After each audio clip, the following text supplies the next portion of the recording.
बच्चों हम लोग डिस्कस कर रहे थे 2D coordinate geometry. 2D coordinate geometry में हम लोगों ने कई सारे फार्मूले जैसे distance between two points, centroid of a triangle, mid point of a line joining two points, ठीक। तो इस तरह से बहुत सारे फार्मूले को डिस्कस किया था, उनके कॉन्सेप्ट्स को देखा था, ठीक। और डिस्कस के साथ हम लोगों ने इसको ड्राइव करना भी सीखा था, किस तरीके से फार्मूला ड्राइव होता है। तो वहां तक हम लोगों ने डिस्कस कर लिया था। आज हम डिस्कस करने जा रहे हैं कि 2D कोऑर्डिनेट ज्योमेट्री में अगर हमें एक लाइन का इक्वेशन पूछा जाए तो उस लाइन का इक्वेशन हम कैसे फाइंड कर सकते हैं और कितने टाइप से क्वेश्चन को डिजाइन करता है कि एक लाइन के इक्वेशन को पूछ सकता है। तो लाइन की इक्वेशन को पूछने के लिए या फिर किसी भी लाइन की इक्वेशन को फाइंड करने के लिए कोऑर्डिनेट ज्योमेट्री में हमें जो मोस्ट इंपॉर्टेंट चीज ध्यान रखनी होती है वो होती है उस लाइन का स्लोप या फिर उस लाइन का ग्रेडियंट, ठीक। और हिंदी में हम इसको कहते हैं लाइन की प्रवणता, यानी रेखा की प्रवणता। तो ये बहुत ज्यादा इंपॉर्टेंट रहती है। तो चलिए अब हम आज जो डिस्कस करेंगे वो इसी चीज को डिस्कस करेंगे कि जो स्लोप होता है किसी भी लाइन का वो क्या होता है और किस तरीके से किसी भी लाइन के स्लोप को हम फाइंड कर सकते हैं। तो देखिए, अगर हम बात करें कोऑर्डिनेट ज्योमेट्री की, तो कोऑर्डिनेट ज्योमेट्री में हमारे पास दो एक्सिस रहते हैं। 2D में हम बात कर रहे हैं अभी, ठीक। इसके बाद 3D की बात करेंगे, उसमें भी इक्वेशन ऑफ लाइन फाइंड करेंगे। हम यहाँ पर अभी 2D की बात कर रहे हैं। तो 2D में हमारे पास ओनली 2 एक्सिस होते हैं, X axis and Y axis. अब हमको क्या करना है, कोई लाइन का इक्वेशन फाइंड करना है। तो पता है आपको कि अगर हमें एक लाइन ड्रॉ करनी है तो मिनिमम कितने पॉइंट्स हमारे पास होने चाहिए। तो हमारे पास मिनिमम 2 पॉइंट्स होने चाहिए। हमने कहा कि हमारे पास 2 पॉइंट हैं, एक है P एंड दूसरा है Q। इन दोनों को ज्वाइन करने वाली एक लाइन PQ है, ठीक है। कुछ समय के लिए हम बोल देते हैं X जो P पॉइंट है उसकी कोऑर्डिनेट्स हैं x1 y1 and Q point के कोऑर्डिनेट हैं x2 y2। अब हमें क्या करना है, इस लाइन का इक्वेशन फाइंड करना है। इस लाइन के इक्वेशन को फाइंड करने से पहले हमें इसका स्लोप चाहिए होगा। स्लोप कितना है इसका, यानी x एक्सिस के साथ ये कितना एंगल फॉर्म कर रहा है, ठीक। अब आप कहेंगे कि इसमें मेरे पास x एक्सिस दो हैं, देखिए एक x डैश और एक x एक्सिस। तो x एक्सिस की पॉजिटिव डायरेक्शन से, तो x एक्सिस की पॉजिटिव डायरेक्शन ये है, ठीक, ये डायरेक्शन है, ठीक। आपको पता है एक और चीज याद रखेंगे कि एंगल ऑलवेज किस डायरेक्शन में लेना है, एंटी क्लॉक डायरेक्शन में। एंटी क्लॉक डायरेक्शन में एंगल लेना है, ठीक है, क्लॉकवाइज नहीं लेना है एंगल। इतनी बात कंफर्म हो गई। और इतनी बात अगर कंफर्म हो गई है तो देखिए, जैसे ये लाइन है, अब ये एक्स एक्सिस के साथ कितना एंगल बना रही है। इसके लिए हम क्या करेंगे, इसके लिए हम इसको थोड़ा सा आगे बढ़ा सकते हैं इस तरीके से, ऐसे, ठीक। तो यहां पर देखिए ये एक एंगल बनेगा। या फिर हम ये ऐसा कर सकते हैं कि एक्स एक्सिस के पैरेलल एक लाइन ड्रॉ कर दें जो इस पॉइंट P से होकर जाए, तो ये भी यहां पर एक एंगल बनेगा, ठीक। जो एंगल होगा वो इसके इक्वल होगा, ठीक है। इस तरीके से फाइंड करते हैं। तो ये बहुत ही इंपॉर्टेंट चीज रहती है। तो हम सबसे पहले क्या करते हैं, इस पॉइंट P से परपेंडिकुलर ड्रॉ करते हैं OX के ऊपर, ठीक। इसको हम थोड़ी देर के लिए बोलते हैं M। और सेम ऐसे ही एक परपेंडिकुलर ड्रॉ करते हैं OX के ऊपर पॉइंट Q से, जो पॉइंट N पर OX के साथ ज्वाइन करता है, ठीक। अब पॉइंट P से हमने एक लाइन ड्रॉ की जो कि OX के पैरेलल है, ठीक। और इस QN को किसी पॉइंट सपोज करते हैं T पर मिलती है, ठीक। तो उस कंडीशन में ये देखिए भाई, यहां से और M तक की जो डिस्टेंस x एक्सिस पर चली है हमने, दैट इज x1। और ये जो M और P है वो डिस्टेंस हमारी है y1, ठीक है। इसी तरह से टोटल इस डिस्टेंस की अगर हम बात करेंगे क्यू एन की, दैट इज ये हमारी कंप्लीट डिस्टेंस होगी y2, ठीक है, ठीक। और अगर हम इस इतनी सी डिस्टेंस की बात करेंगे, इस वाली डिस्टेंस की Q से T तक की, ये होगी हमारी y2 माइनस y1, क्योंकि ये नीचे वाला है माइनस कर देंगे।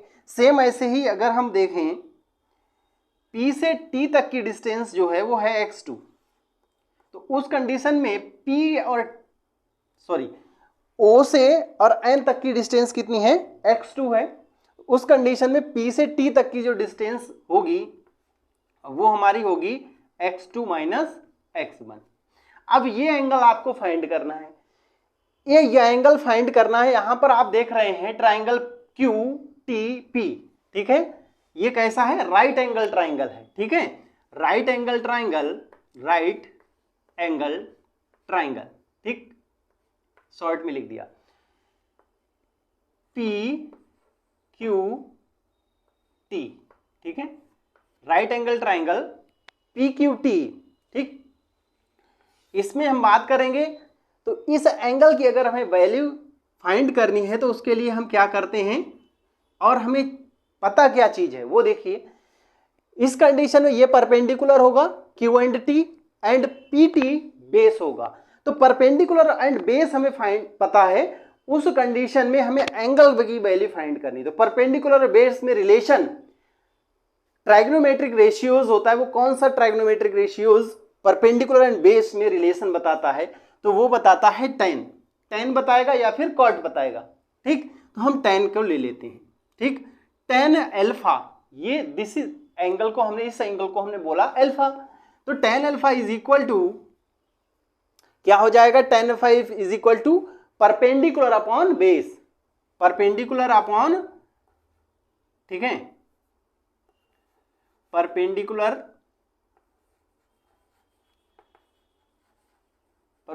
अपॉन बेस, ठीक है। तो परपेंडिकुलर हमारा देखिए कितना है, y2 minus y1, y2 minus y1, and base हमारा है x2 minus x1, x2 minus x1, ठीक है। तो tan alpha is equal to कितना हो गया, y2 minus y1 upon x2 minus x1, यही आपका स्लोप है। और इसी को आप ऐसे भी लिख सकते हैं, अगर इसका एंगल पूछा जाए कि जो लाइन है वो x एक्सिस के साथ कितना एंगल बनाती है, तो इसी से हम फाइंड कर सकते हैं alpha is equal to tan inverse y2 minus y1 upon x2 minus x1, ठीक। एक तो इस तरीके से ये एंगल फाइंड हो जाएगा। अब देखिए ये जो स्लोप आया यही आपका आ गया स्लोप, ठीक है, जो tan अल्फा होता है इसी को हम स्लोप कहते हैं, ठीक है, और स्लोप को रिप्रेजेंट करते हैं m से। m इज इक्वल टू होगा tan alpha is equal to y2 minus y1 upon x2 minus x1, ठीक है। तो देखिए कभी भी अगर हमें कोई दो पॉइंट दिए गए हैं और एक लाइन की जो प्रवणता है या स्लोप है या ग्रेडियंट पूछा जाता है, तो उस कंडीशन में हम इस फार्मूले का यूज करके फाइंड कर सकते हैं। तो आई होप कि यहाँ तक क्लियर हो गया होगा कि ये जो लाइन का स्लोप है वो हम लोग कैसे फाइंड करेंगे, ठीक है, हम लोग इसको कैसे फाइंड करेंगे। यहाँ तक क्लियर हो गया तो हम कुछ आगे थोड़ा सा बढ़ते हैं और देखते हैं कुछ अब फार्मूले जिनसे हम लोग एक लाइन की इक्वेशन को फाइंड करेंगे। तो चलिए अब हम लोग डिस्कस करते हैं कि हमें दो पॉइंट अगर गिवन है, कोई दो पॉइंट गिवन है, तो उनका स्लोप हम अभी निकाल लेंगे, पीछे हम डिस्कस कर चुके हैं। हमें उस लाइन की इक्वेशन चाहिए, एक ऐसी लाइन की इक्वेशन फाइंड करनी है जो किन्हीं दो पॉइंट से, किन्हीं दो गिवन पॉइंट से होकर जाती है। इसके लिए हम सपोज करते हैं कि हमारे पास दो पॉइंट हैं, एक पॉइंट है P जिसके कोऑर्डिनेट हैं x1 एंड y1, दूसरा हमारे पास पॉइंट है Q इसकी कोऑर्डिनेट है x2 y2, ठीक है। इन दोनों पॉइंट से होकर जाने वाली एक लाइन है PQ, ठीक। इसका हमें क्या चाहिए, हमें इसका चाहिए है इक्वेशन। इसके लिए हम क्या करते हैं, हमने इस लाइन के ऊपर एक पॉइंट लिया r और इस r के कोऑर्डिनेट्स हैं x, y। पॉइंट Q से हम एक परपेंडिकुलर ड्रा करेंगे OX के ऊपर, ठीक, OX के ऊपर एक परपेंडिकुलर ड्रा करेंगे। सेम ऐसे ही एक परपेंडिकुलर पॉइंट P से भी हम ड्रा करेंगे OX के ऊपर, ठीक है, जो M पर मिलेगा और Q से जो ड्रॉ किया था वो N पर मिलेगा। एक और ड्रॉ कर दीजिए इस पॉइंट से, पॉइंट R से हम लोग इसको ड्रॉ करते हैं, ठीक, एक परपेंडिकुलर OX के ऊपर जो T पर OX के साथ ज्वाइन करता है। अब हम क्या करते हैं, एक लाइन ड्रॉ करते हैं जो OX के पैरेलल होगी एंड पॉइंट Q से होकर जाएगी, ठीक। ये Q और N को एक पॉइंट S पर मिलेगी। सेम ऐसे ही R से एक हम लाइन ड्रॉ करेंगे, पैरेलल होगी OX के, और जो QS के साथ एक पॉइंट है जिसको हम बोल देते हैं W पर मिलती है, ठीक है। इतनी बात कंफर्म हो गई। अब यहां देखिए इस लाइन का जो स्लोप होगा वो ये अल्फा होगा, यही तो होगा, अभी पीछे डिस्कस किया था। सेम ऐसे यहां पर भी अल्फा ही होगा। क्यों होगा, क्योंकि ये दोनों जो ट्राइंगल्स बन रहे हैं, इस पॉइंट को भी एक कोई पॉइंट हम लोग एज्यूम कर लेते हैं, इसको हम कह देते हैं y पॉइंट है, ठीक है। y तो इधर मान लिए z बोल देते हैं, ठीक है। तो एक जो ट्राइंगल RZP और RQW ये जो दो बन रहे हैं, ये दोनों कैसे हैं, ये समरूप ट्राइंगल हैं। समरूप मतलब जो सिमिलर ट्राइंगल होते हैं वो हैं। तो ये वाला एंगल इसके इक्वल होगा, ठीक।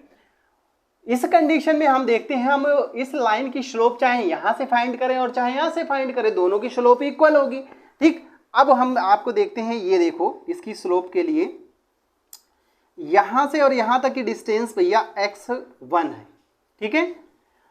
और ये वाली जो डिस्टेंस हम लोग देखेंगे ये डिस्टेंस है y1, ठीक है। सेम ऐसे ये कंप्लीट डिस्टेंस अगर हम बात करें तो ये कंप्लीट डिस्टेंस होगी आपकी यहां से और यहां तक की y, ठीक है, यहां से और यहां तक की, ठीक है। ये कंप्लीट डिस्टेंस आपको पता है ये होगी y2, क्लियर। अगर हम इस डिस्टेंस की बात करें r और z की, तो ये हमारी डिस्टेंस हो जाएगी y माइनस y1, ओके। इस डिस्टेंस की अगर हम बात करेंगे ओनली दिस डिस्टेंस, तो इस डिस्टेंस की देखिए बात करने के लिए हम क्या करें, यहां से और यहां तक ये पूरी कंप्लीट कितनी है, y2 है। और अगर इसकी डिस्टेंस की बात करें ये वाली, तो ये हो जाएगी आपकी ये वाली डिस्टेंस, ये होगी आपकी y2 माइनस y1, ठीक है। हमें बात करनी है केवल इसकी, ठीक है। तो क्या करते हैं, हम इस पूरे y2 में से ये वाला माइनस कर देंगे इतना, ठीक है, यानी y minus y2 minus y, ठीक है, y2 माइनस y। सेम ऐसे ही अब यहां पर देखो ये डिस्टेंस जो है यहां से यहां तक वो है हमारी x, और यहां से यहां तक डिस्टेंस कर हम बात करें तो ये डिस्टेंस हमारी x2 है, ठीक है। बात हमें करनी है इस डिस्टेंस की, ये वाली जो डिस्टेंस है इसकी, ठीक है। तो ये देखिए यहां से यहां तक x2 है, x2 से x माइनस कर देंगे मतलब x2 माइनस x, ठीक है। सेम ऐसे ही अगर हमको ये वाली डिस्टेंस फाइंड करनी हो ये, तो इसके लिए क्या करेंगे, x से x1 माइनस करेंगे, x माइनस x1, ठीक है। अब स्लोप फाइंड करते हैं यहां से और वहां से, ठीक। तो 10 किस ट्राइंगल में लेंगे, in triangle PR and Z, ठीक। tan alpha is equal to क्या होता है, परपेंडिकुलर अपॉन बेस। तो perpendicular y minus y1 and base is x minus x1। Is that clear, ठीक है, इज दैट क्लियर। अच्छा ये जो tan अल्फा है वो किसके इक्वल होगा? अभी हम पीछे डिस्कस कर चुके थे, tan अल्फा है वो किसके इक्वल होगा भाई? We know that tan alpha is equal to y2 minus y1 upon x2 minus x1। ये हम अभी पीछे डिस्कस कर चुके थे। तो tan अल्फा की वैल्यू इक्वेशन फर्स्ट में पुट करते हैं, ठीक है। इसको इक्वेशन 2 बोल सकते हैं, ठीक है। From equation first and second, equation first and second से हम लोग डिस्कस करेंगे। तो देखिए y2 minus y1 upon x2 minus x1 is equal to y minus y1 upon x minus x1, ठीक है। अब इसमें क्या है, नीचे का जो है इसकी हम मल्टीप्लाई करेंगे इस डायरेक्शन में, और इस वाले पोर्शन को हम पहले लिखेंगे, यानी y minus y1 is equal to, इसकी मल्टीप्लाई करेंगे, it will be x minus x1 into y2 minus y1 upon x2 minus x1, ठीक है। तो ये आपका इक्वेशन हो जाएगा, ये आपका क्या हो जाएगा, ये आपका हो जाएगा इक्वेशन ऑफ अ लाइन जो किन्हीं दो पॉइंट से होकर जा रही होती है, ठीक है। कोई दो पॉइंट आपको गिवन है तो उस लाइन का इक्वेशन इस फार्मूले से फाइंड कर सकते हैं, ठीक। अच्छा, आपको ये चीज पता है कि जो tan अल्फा होता है उसको हम m भी बोलते हैं, है ना। तो उस कंडीशन के लिए इस पूरे जो वैल्यू है इसके प्लेस पर हम m पुट कर सकते हैं। m मतलब इसकी जो प्रवणता है यानी स्लोप है उसको पुट कर सकते हैं, ठीक। तो एक बार थोड़ा सा और ध्यान दीजिएगा, y minus y1 is equal to, इसको हम थोड़ा सा इसकी प्लेस पर m वैल्यू पुट करते हैं, m, और थोड़ा और हम कहेंगे तो y minus y1 is equal to m, आगे कहें x माइनस x1, ठीक। तो अगर हमें कोई दो पॉइंट गिवन है, ठीक, और हमें पूछा कि एक लाइन फाइंड करनी है जो कि किन्हीं गिवन 2 पॉइंट से होकर जा रही हो, तो उस कंडीशन के लिए आप ये फार्मूला अप्लाई कर देंगे। अगर हमसे बोले कि एक लाइन है जो किसी एक गिवन पॉइंट से होकर जाती है, ठीक, और उस पॉइंट के कोऑर्डिनेट दिए जाएं, साथ ही साथ उस लाइन का स्लोप या जिसको हम प्रवणता बोलते हैं वो गिवन है, तो उस कंडीशन के लिए आप ये फार्मूला अप्लाई कर सकते हैं, y minus y1 is equal to m into x minus x1, ठीक है।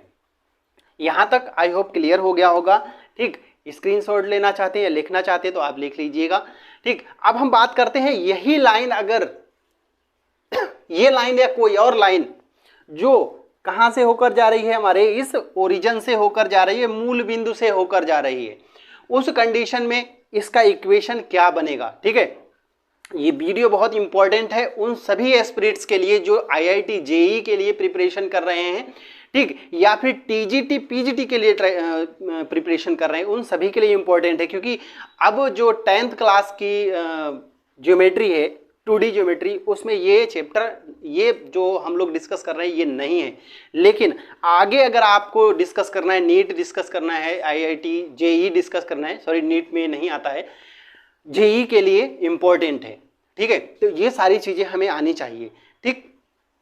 तो इसलिए इस वीडियो को आप शेयर कर दीजिए उन सभी अपने साथियों को जो आगे अगर JEE या फिर TGT या PGT के लिए अपने आप को प्रिपेयर कर रहे हैं, ठीक है। तो देखिए अब हम बात करेंगे, अगर एक ऐसी लाइन का इक्वेशन हमें फाइंड करना हो जो ओरिजिन से होकर जाती है, जो ओरिजिन से होकर जाती है, तो देखिए लाइन का इक्वेशन क्या है, 1 पॉइंट से होकर जाने वाली लाइन का इक्वेशन क्या है। ओरिजिन के हमें कोऑर्डिनेट्स पता होते हैं 0,0, यानी कि एक हमें पॉइंट पता है और उस पॉइंट से होकर जा रही है कोई भी लाइन, हर, ठीक है, और उसका हमें क्या पता है, स्लोप पता है। क्या पता है, स्लोप पता है। तो line passing through a point, given point is y minus y1 is equal to m into x minus x1, ठीक है। m क्या है, स्लोप है, x1 एंड y1 की वैल्यू हमें गिवन है 0 and 0, it means x1 y1 and x1 की value 0 और 0 पुट करेंगे तो ये होगा y is equal to m into, यहां पर इसको भी अगर 0 लिखना चाहते तो लिख सकते हैं आप -0, यानी y is equal to mx। ठीक है, ये क्या होगा, equation of a line passing through origin, equation of line passing through origin. ठीक है, equation of a line passing through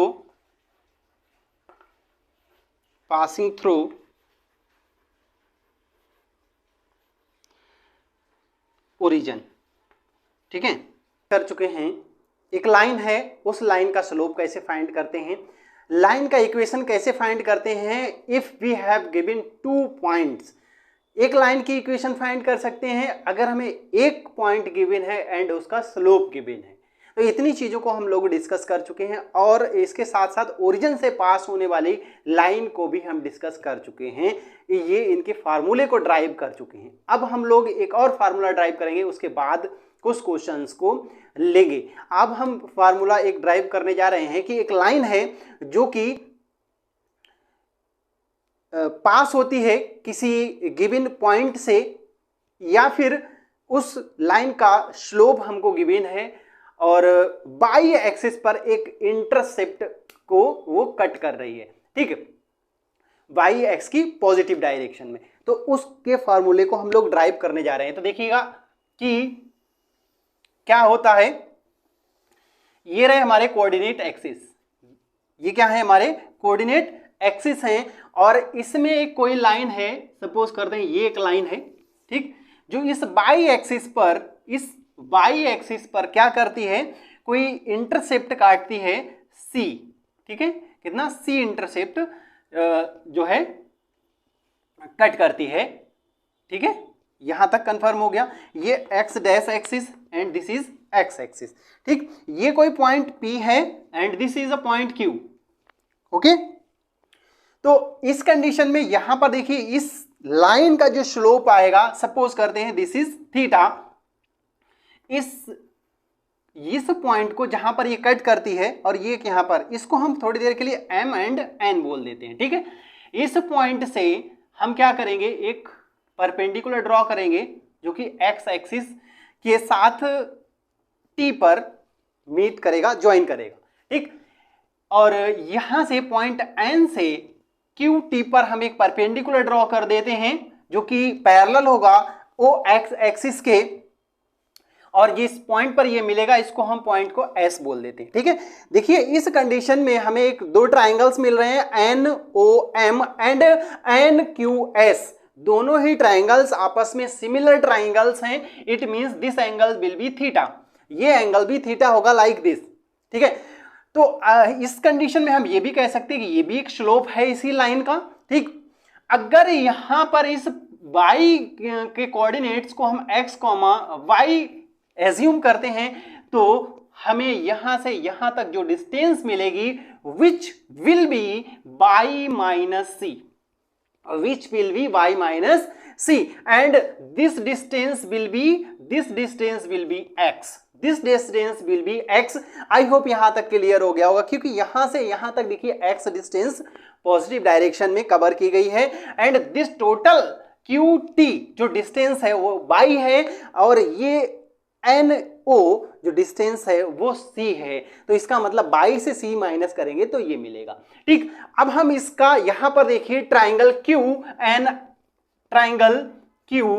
and S। ठीक है, इन ट्राइंगल QNS। ठीक है, त्रिभुज QNS में हम लोग चलेंगे और यहां पर हम फाइंड करेंगे tan थीटा। tan थीटा का मतलब होता है कि स्लोप यानी प्रवणता किस लाइन की, लाइन P और Q की। तो वो क्या होती है, हम लोग क्या निकालते हैं, देखो भाई जो प्रवणता होती है उसको हम m से भी डिनोट करते हैं ना, तो m is equal to tan theta and tan theta is equal to perpendicular upon base होता है, यानी कि लंब बटे आधार होता है। देखिए यहां पर परपेंडिकुलर अगर बात करें that will B QS and base की अगर बात करेंगे that will B N and S हो जाएगा। यहां तक क्लियर हो गया। अब हम यहां पर tan थीटा को tan थीटा ना लेकर इसको हम m एज्यूम करते हैं जो कि इसका स्लोप होगा, and m is equal to value of QS is y minus c and value of NS is x। अगर हम इसको थोड़ा सा सिंप्लीफाई करेंगे, this will be mx is equal to y minus c, it means y is equal to mx plus c। बोलिए यहां तक clear हो गया। तो ये एक ऐसी इक्वेशन है एक लाइन की, जब हमें क्या दिया जाए, एक इंटरसेप्ट दिया जाए जो कि positive direction of y axis से कट करती है कोई लाइन और उसका स्लोप गिवन होता है। इतनी बात कंफर्म हो गई। अगर हम कहें यही लाइन इसको नहीं काटी, ये जो इंटरसेप्ट इसने कट किया यहां पर वो इंटरसेप्ट नहीं काटती, यानी जो अंतःखंड ना काटती, तो इट मीन्स ये लाइन कहां से पास होती, यहां से पास हो जाती।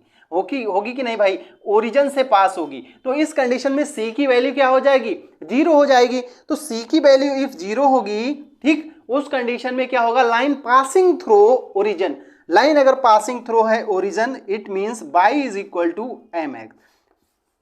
ठीक है, अगर कोई लाइन ओरिजिन से पास होती है और उसका स्लोप आपको गिवन है, ठीक, तो उसका इक्वेशन आप इस फॉर्मूले से फाइंड कर सकते हैं। तो आई होप यहां तक क्लियर हो गया होगा। ये सारे फार्मूले हम लोगों ने ड्राइव किए हैं तो बहुत अच्छे से क्लियर हो गए होंगे। मोस्ट इंपॉर्टेंट चीजें हैं जिनको हम डिस्कस कर रहे हैं, ठीक, तो ये आगे आपके बहुत काम में आने वाली हैं। अब हम लोग कुछ बात करेंगे क्वेश्चंस की, ठीक, जो अभी तक हम लोगों ने फार्मूले देखे हैं उन सभी फार्मूले पर बेस्ड हम लोग क्वेश्चंस को करने जा रहे हैं। तो चलिए, हम लोगों ने कुछ क्वेश्चंस को पिक किया है, हमने जो भी हमने पीछे कॉन्सेप्ट को क्लियर किया है उसी कॉन्सेप्ट पर बेस्ड क्वेश्चंस को पिक किया है। सबसे पहले क्वेश्चन है find the equation of line. एक लाइन की इक्वेशन फाइंड करनी है जो इस पॉइंट से, मतलब एक पॉइंट गिवन है, इससे पास होता है and parallel to X axis, और एक्स एक्सिस के पैरेलल है। ठीक, सबसे पहले इसी क्वेश्चन को हम लोग सॉल्व करेंगे। तो यहां पर हम लोग सॉल्व करते हैं इस प्लेस पर, ठीक है। तो फर्स्ट क्वेश्चन नंबर जो हमारा है उसको हम सॉल्व करते हैं। इस पॉइंट से पास होता है तो हम इसको x1 कहते हैं एंड इसको y1 कहते हैं, ठीक है। अच्छा, इसमें देखिए m कितना होगा, m मतलब स्लोप ऑफ लाइन, क्योंकि लाइन का स्लोप हमारे लिए इंपॉर्टेंट है 2D में। तो slope of line is equal m होता है and this is equal to tan theta. And theta क्या होता है, थीटा देखिए होता है एक्स एक्सिस की पॉजिटिव डायरेक्शन के साथ जितना भी एंगल एंटी क्लॉक डायरेक्शन में लाइन इंक्लाइन करती है, बनाती है, ठीक, वो थीटा होता है। तो पैरेलल है एक्स एक्सिस के, देखिए ये हमारे कोऑर्डिनेट एक्सिस हैं, अब एक्स एक्सिस के पैरेलल है। तो एक्स एक्सिस के अगर पैरेलल हम बोल दें तो उस कंडीशन में कितना एंगल बनेगा, कोई एंगल नहीं बनेगा। उस कंडीशन में कोई भी एंगल नहीं बनेगा, 0 एंगल बनेगा। मीन्स थीटा की वैल्यू 0 रखेंगे तो क्या हो जाएगा, तो उस कंडीशन में हमारा हो जाएगा tan थीटा की जगह tan 0, और tan 0 की वैल्यू होती है 0, इसका मतलब m हो जाएगा 0, ठीक है। एक पॉइंट गिवन है, हमें क्या गिवन है, एक पॉइंट गिवन है, ठीक। तो ये पॉइंट गिवन है, हम लोगों ने देखा था अगर किसी एक पॉइंट से लाइन पास हो रही है तो उसका फॉर्मूला होता है y minus y1 is equal to m x minus x1। जहां पे क्या है, m क्या है, देखिए 0 है, m 0 है तो इसका मतलब ये 0 हो जाएगा, ठीक है। तो y माइनस y1 की यहाँ वैल्यू कितनी है, y1 की वैल्यू है हमारी कितनी, 5 है। तो यहाँ पे हम y1 की वैल्यू 5 करेंगे and this will be 0, it means y is equal to हो जाएगा हमारा 5, ठीक है। हमेशा याद रखेंगे कि y जब कोई ऐसी हमें इक्वेशन ऑफ लाइन फाइंड करनी हो, that will be parallel to the X axis, जो एक्स एक्सिस के पैरेलल है, उस कंडीशन में हमें लाइन की इक्वेशन फाइंड करनी हो तो याद रखेंगे y is equal to c, और जो c होगा वो क्या होगा, y एक्सिस की डिस्टेंस होगी, कोऑर्डिनेट ऑफ y x, ठीक है। y x का जो कोऑर्डिनेट होगा उसको लेंगे। ऐसे ही अगर हमें parallel to y axis find करनी हो, पैरेलल टू y एक्सिस, तो यहां से यहां तक की जो भी डिस्टेंस होगी वो हो जाएगी x is equal to a, ये होगी y एक्सिस के पैरेलल, ठीक है। इतनी बात कंफर्म हो गई होगी और यहां तक समझ आ गया होगा। फिर आगे हम बात करते हैं अगली चीज की। तो अगले क्वेश्चन में क्या बोल रहा है, क्वेश्चन नंबर टू में बोल रहा है हमारे पास कोई दो पॉइंट हैं P एंड Q, और इन पॉइंट से लाइन एक पास हो रही है, हमें इस लाइन का इक्वेशन भी फाइंड कर लीजिए, ठीक, एंड इसकी m मतलब स्लोप, प्रवणता भी पता करनी है, ठीक है। तो सबसे पहले हम क्या करें, इस लाइन की प्रवणता निकाल लेते हैं। चलिए, तो प्रवणता के लिए क्या करते हैं, m is equal to y2 minus y1 upon x2 minus x1। ये हम लोगों ने देखा था, डिस्कस किया था कल, ठीक है। तो हम लोगों ने डिस्कस किया था y2, इसमें से हम इसको बोलेंगे, देखिए ये है x2 और ये है y2, ये हमारा x1 और ये है हमारा y1, ठीक है। x1 y1 x2 y2, ठीक। y2 की वैल्यू यहां से उठाएंगे, दैट इज 2, माइनस y1 की वैल्यू कितनी है 4, ठीक। x2 की वैल्यू हमारे पास है 4 एंड x1 की वैल्यू है 2। इट मीन्स देखिए 2 माइनस 4 मीन्स -2 एंड 4 माइनस 2 मतलब 2, इट मीन्स -1। देखिए m की वैल्यू आ गई इतनी इजीली, ठीक है। अब इसके बाद हमको क्या करना है, इसके बाद हमें इक्वेशन ऑफ लाइन फाइंड करनी है। तो उसके लिए दो पॉइंट से होकर जाने वाली एक लाइन का इक्वेशन अगर हमें पूछा जाए y minus y1 is equal to m into X minus x1 कर दीजिए, या फिर y2 minus y1 upon x2 minus x1 into x minus x1। इसको भी हम लोगों ने डिस्कस किया है, ठीक है, डिस्कस किया है ना। तो यहां पर देखिए y माइनस y1 की वैल्यू 4, और ये देखिए ये पूरा y2 minus y1 upon x2 minus x1, ये पूरा m है, और m की वैल्यू कितनी आई है, -1 आई है। तो इस -1 की वैल्यू यहां पर पुट कर देंगे, x minus x1 which will be x1 means 0, x1 means 0। So y minus 4 is equal to minus x, ठीक है। x को हम इस डायरेक्शन में ले आएंगे, it will be y plus x is equal to 4। ये हमारा रिक्वायर्ड इक्वेशन हो जाएगा, ठीक है। तो आई होप यहां तक क्लियर हो गया होगा, ठीक। क्वेश्चन नंबर 3 की तरफ चलते हैं, देखते हैं क्वेश्चन नंबर 3 में क्या है, ठीक है। तो इसको हम पहले इरेज करते हैं क्वेश्चन नंबर 1 के सॉल्यूशन को, ठीक है। क्वेश्चन नंबर 1 के सॉल्यूशन और क्वेश्चन नंबर 2 के सॉल्यूशन को, ठीक, अभी इरेज कर देते हैं। क्वेश्चन नंबर 3 के पास अगर हम चलते हैं तो क्वेश्चन नंबर 3 में बोल रहा है इंटरसेप्ट, मतलब कोई एक लाइन है जो y एक्सिस पर इंटरसेप्ट करती है, y एक्सिस को -4 यूनिट का, -4 यूनिट का, इसका मतलब y एक्सिस की नेगेटिव डायरेक्शन में कहीं पास हो रही होगी, जो इंटरसेक्ट कर रही है यहां पर, ठीक है। उसके बाद में x एक्सिस की पॉजिटिव डायरेक्शन के साथ 60 डिग्री का एंगल बनाती है लाइन। हमें इक्वेशन ऑफ लाइन चाहिए, ठीक है, हमें इक्वेशन ऑफ लाइन चाहिए। इट मींस देखिए हमें गिवन क्या है, c is equal to -4 and theta is equal to 60 degree, ठीक।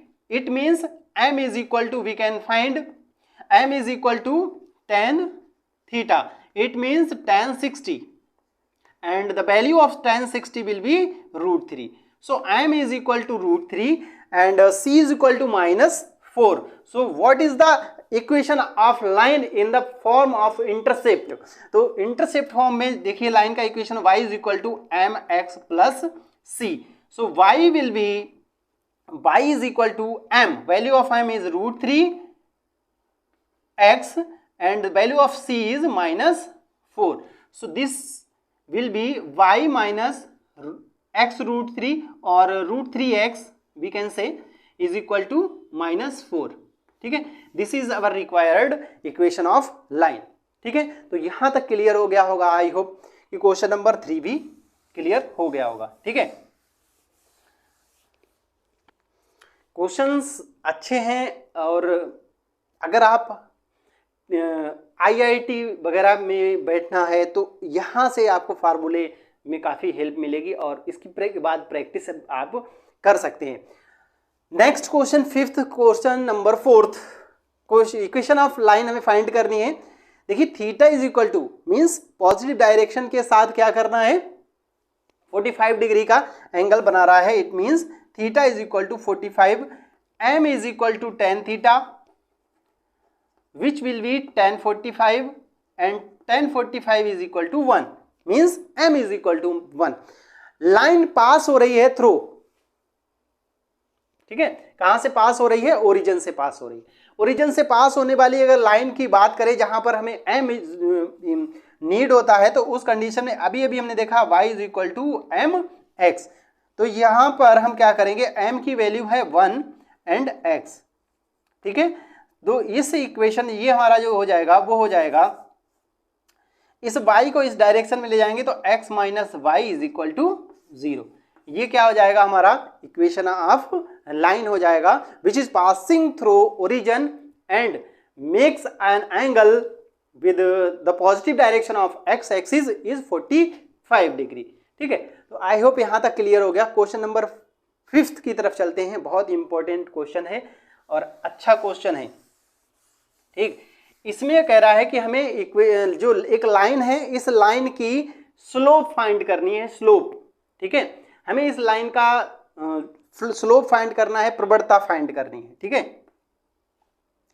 तो क्या है वो देखिए. लाइन हमारे पास है 3x minus root 3y and plus 7 is equal to 0. ठीक है, इज इक्वल टू 0. इस लाइन की हमें क्या चाहिए, स्लोप फाइंड करना है. ठीक है, स्लोप फाइंड करना है. तो कैसे करेंगे, इसके लिए हमें करना क्या है, देखो हमारे पास अभी हम लोगों ने डिस्कस किया था एक equation of line which is passing through y axis और intercept on the positive direction of y axis. तो उसका इक्वेशन हम लोगों ने देखा था y is equal to M x plus c. ठीक, तो इस फॉर्म में हम चेंज करते हैं, y को एक तरफ कर लेते हैं, बाकी सब कुछ दूसरे फॉर्म में कर देते हैं. तो इस y को उठाकर इधर लाएं तो it means root 3y is equal to 3x plus 7. ठीक है, इस y को उठा के इधर लाए तो यहां पर देखिए रूट 3x और प्लस 7 बच जाएगा. ठीक है, इसको ऐसे लिख लिया. रूट 3 से डिवाइड करें क्योंकि y के साथ कुछ भी कोफिशिएंट नहीं रहना चाहिए. It means 3x plus 7 upon में हो जाएगा रूट 3. ठीक है, अपॉन में हो जाएगा रूट 3. तो आई होप यहां तक क्लियर होगा. अब थोड़ा सा इसको हम और सॉल्व करेंगे तो y इज इक्वल टू ये हो जाएगा 3 upon root 3 x plus 7 upon root 3. ठीक है, 7 अपॉन रूट 3. यहां तक क्लियर होगा. इसको अगर सिंप्लीफाई करेंगे आप तो ये ऊपर रूट 3 आ जाएगा. ठीक है, देखिए 3 का मतलब होता है रूट 3 इंटू रूट 3. ठीक, इसके अपॉन में रूट 3 है तो यहां भी अपॉन में रूट 3 कर दीजिए, इससे ये cancel out means root 3 x plus, अब ये पूरा कंप्लीट c मतलब ये कोई कांस्टेंट है. ठीक है, अब क्या देखिए ये m जो होता है मतलब कोफिशिएंट ऑफ x जो होगा दैट इज क्या होगा, वो वही होगा हमारा m मीन्स वही हमारी स्लोप होगा, वही प्रवणता होगी. तो x के साथ कितना है रूट 3, तो m इज इक्वल टू कितना हो जाएगा, रूट 3 हो जाएगा.